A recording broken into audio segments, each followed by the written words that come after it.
আসসালামু আলাইকুম রহমতুল্লাহ। আমরা আছি এখন বাংলাদেশের ঐতিহ্যবাহী সে ঐতিহাসিক জামিয়া রহমানিয়া আজিজিয়া মাদ্রাসা। এটি সেই আল্লামা মাহফুজুল হক দামাত বরকাতুল আলিয়া এবং আল্লামা মামুনুল হক দামাত বরকাতুল আলিয়া তাদের সুপরিচালিত এবং তাদের হাতে গড়াই সেই বাংলাদেশের ঐতিহ্যবাহী আমাদের কওমি মাদ্রাসার অন্যতম একটি কওমি মাদ্রাসা আল জামিয়াতুল ইসলামিয়া রহমানিয়া আজিজিয়া বসিলা।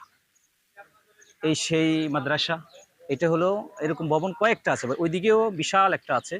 ওইখানে একটা ভবন আছে। এদিকে হলো এটা হলো দারুল হাদিস, এটা সেই দারুল হাদিস। আমরা আছি এখন এখানে। এটা হলো মাদ্রাসার ভিতরের অংশ। খাবার চলতেছে, খাবার খেয়ে এখন ক্লাস হবে। ছাত্র বসার জায়গা নেই, এত ছাত্র আলহামদুলিল্লাহ। এদিকে ক্লাস হচ্ছে। ভাই বলেন, আপনার অনুভূতি প্রকাশ করেন, এইখানে এসে আপনার কেমন লাগতেছে? অনুমতি প্রকাশ করার মতো না। সবচাইতে অবাক হওয়ার মতো বিষয়, একটা প্রত্যন্ত অঞ্চলে হুম। বিশাল একটা এলিমের বাগান অল্প সময়ের মধ্যে প্রতিষ্ঠিত হয়েছে।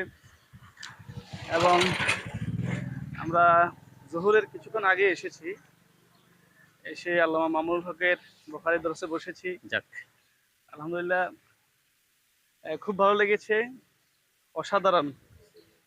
এবং ওনার ইলেমের কিছু মোটামুটি নূর।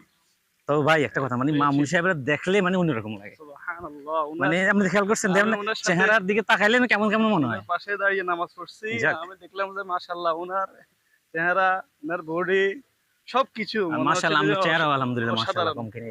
তবে ওনার সুবহানাল্লাহ। চেহারা এবং হাসিটা কিন্তু মানে অন্যরকম ভাই, মানে মন জুড়িয়ে যায়। আসলে আমরা যারা মামুন হক সাহেবকে মানে সচক্ষে দেখছি, মানে সামনাসামনি দেখছি, এরা আসলে অন্য মানুষের সাথে তুলনা দিলে হবে না। এই মানুষটা অন্য এক ধরনের মানুষ, মানে চেহারাটা অন্য এক অর্থাৎ ধরনের। বাংলাদেশের মধ্যে জাতির জন্য, তার জাতীয় যদি কোনো নেতা, হুম মানে নেতার যে একটা ভাব, হুম যে একটা গঠন হুম। হতে পারে, কথা, বক্তব্য, চলাফেরা, এটা একমাত্র বাংলাদেশের মধ্যে আছে, শুধু মনে হচ্ছে মামুনুল হকের মধ্যেই। মাশাআল্লাহ মাশাআল্লাহ। আমার চোখে, আমার নজরে অন্য এই যে কেউ তেমন একটা। এটাও আরেকটা ভবন, এটা হ্যাঁ।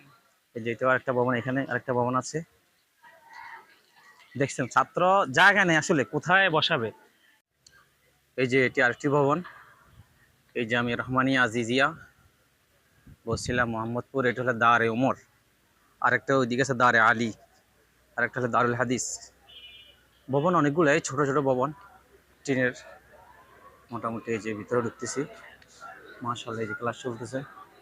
মনটা ভরে যায়, এত ছাত্র। মানে মনে হয় যদি এটা যদি মানে ভবন হতো তাহলে কয়েকটা বিল্ডিং লাগতো। বাস্তব এই যে চারিদিকে ছাত্র ছাত্র, শুধু পড়াশোনা আর পড়াশোনা। মাশাআল্লাহ মাশাআল্লাহ। এই যে পড়ালেখা চলতেছে। এই যে আসলে খুব কষ্ট করে জামিয়া রহমানিয়া ছাত্ররা, খুবই কষ্ট করে জামিয়া রহমানিয়া ছাত্ররা। এত কষ্ট অন্য কমি মাদ্রাসা আসলে ঠিক মতো করে সবাই, তবে জামিয়া রহমানিয়া আজিজিয়া ছাত্ররা খুবই বেশি কষ্ট করে শুধুমাত্র পড়াশোনার জন্য। দেখেন, ঠিক মতন বসার জায়গা না, ঠিক মতন খাওয়ার জায়গা নাই। যেখানে এখানে ঘুমায়, এখানে পড়ে, এখানে আবার খাওয়া দাওয়া করে, সব এখানে। খাওয়া দাওয়া এখানে, ঘুমও এখানে, আবার পড়াশোনা এখানে, ক্লাসও এখানে। তো কোথায় আসছেন? আমরা তো আসছি বাংলাদেশ খেলাফত মজলিসের অধীনে নোয়াখালী জেলা থেকে প্রায় 50 জনের একটা কাফেলা নিয়ে আমরা আল্লামা মামুনুল হক দামাত বারাকাতুহুম এর সাক্ষাতে আসছি। তো আলহামদুলিল্লাহ, ওনার সাক্ষাৎ পেয়ে আমরা অনেকটাই ধন্য। যে মনোবলটা আমরা হারিয়ে ফেলেছিলাম বিগত কিছুদিনের জন্য, এখন আলহামদুলিল্লাহ আবার পুনরায় আমরা পেয়েছি। তো এই মহান রব্বুল আলমিনের দরবারে শুকরিয়া জ্ঞাপন করি। শুক্রিয়া। এই দেশে আমার তাল তো সেই সৌদি আরব থেকে চলে আসছে শুধু হুজুরের সাথে সাক্ষাৎ করবে আল্লাহ। ঠিক আছে, সৌদি আরব থেকে চলে আসছে শুধু হুজুরের সাথে সাক্ষাৎ করবে আল্লাহ। আলহামদুলিল্লাহ আজকে আমাদের রাহবার সাক্ষাৎ হয়েছে। আল্লামা মামুনুল সাহেব যখন আমি সৌদি যাই, তখন উনি জেলে, আর সমস্ত তামান্না ছিল যে আসার পরে যেন হুজুরকে দেখতে পাই। আলহামদুলিল্লাহ উন্মুক্ত দেখতে দেখলাম। পাইছেন তো আর এখন দেখার জন্য আসছি, এমনকি সাক্ষাৎ পাওয়ার পর তো অনেক ভালো মন লাগতেছে। প্রফুল্ল হয়ে গেছে। এই যে এটা হলো দারুল হাদিস, এখন ক্লাস চলতেছে, ক্লাস চলতেছে এখন। এই যে আমাদের গাড়ি, আমরা 3 গাড়ি আসছি।